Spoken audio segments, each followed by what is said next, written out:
Hi friends, please subscribe to Amravati Media and press the bell icon for more latest updates.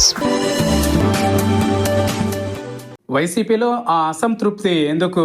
కూటమి ప్రభుత్వ పాలనకు 23 నెలలు, మరో నెల గడిస్తే 2 ఏళ్లు పూర్తి చేసుకుంటుంది.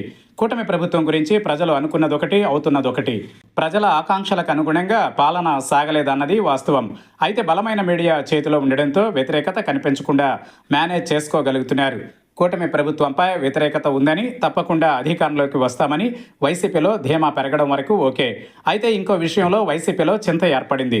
తమ నాయకుడు వైఎస్ జగన్మోహన్ రెడ్డిపై జనంలో ఇంకా అనుకున్న స్థాయిలో సానుకూలత రాలేదన్న ఆవేదన వైసీపీ నేతల్ని వెంటాడుతోంది.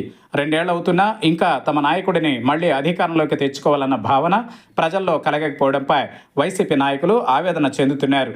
కూటమిపై ప్రజలలో వ్యతిరేకత కంటే తమకు సానుకూల వాతావరణం ఏర్పడకపోవడం వైసీపీ నేతల్ని ఇబ్బందికి గురి చేస్తోంది. దీనికి కారణాలపై క్షేత్రస్థాయిలో వైసీపీ నాయకులు ఆరా తీస్తున్నారు. ఏం చేస్తే వైఎస్ జగన్పై జనంలో సానుకూలత వస్తుందనే కోణంలో వైసీపీ కార్యకర్తలు, నాయకులు తర్జన భర్జన పడుతున్నారు.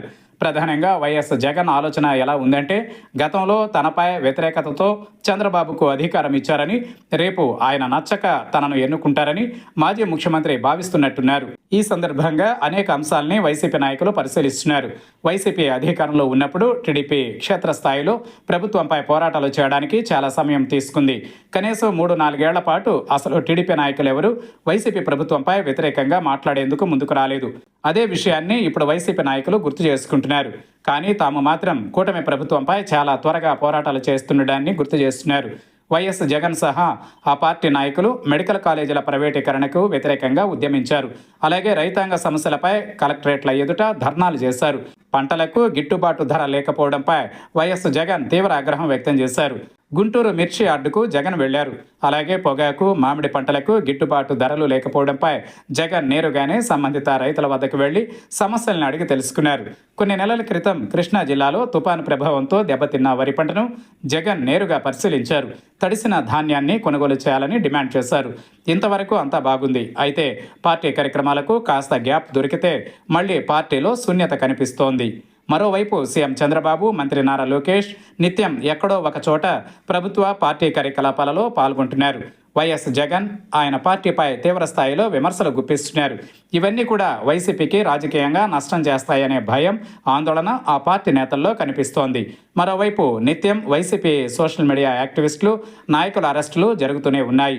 వాటి గురించి పట్టించుకోవడానికే వైసీపీకి సమయం సరిపోలేదన్నట్టుగా తయారైంది. అక్రమ అరెస్టులు కూటమి సర్కారు వ్యతిరేకతకు దారి తీస్తాయని వైసీపీ నాయకులు నమ్ముతున్నారు. అయితే తాము అనుకున్నట్టు అనుకూలమవుతుందని ఎలా నమ్మాలనే సంశయం కూడా లేకపోలేదు. కూటమి ప్రభుత్వ పాలన 2 ఏళ్లు పూర్తి చేసుకుంటున్న తరుణంలో పాలకులపై వ్యతిరేకత, అలాగే అదంతా తమకు ఏ మేరకు అనుకూలంగా మారుతోందనే విషయమై వైసీపీ నాయకులు అంచనాలు కట్టే పనిలో బిజీగా ఉన్నారు. వైసీపీ నాయకులలో ఏదో తెలియని అసంతృప్తి మాత్రం ఉందన్నది నిజం. ఇంకా కోరుకున్న స్థాయిలో తమకు అనుకూలత రాలేదన్నదే అసంతృప్తికి కారణమని చెప్పక తప్పదు.